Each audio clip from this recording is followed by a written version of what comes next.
A medida que te sumerjas en la lectura, compartirás la cercanía de las vivencias de Jorge Andrés, su autenticidad, su valor,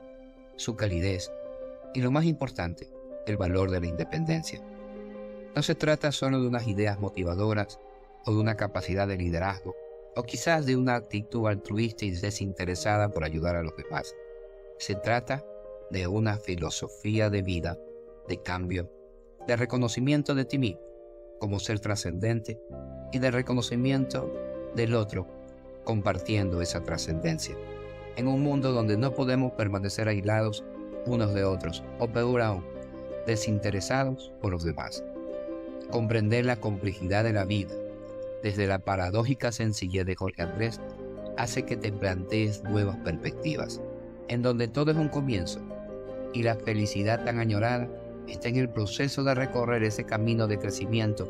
que no tiene por qué detenerse nunca, sin implicar por eso tomar descansos y nuevos rumbos, empezar de cero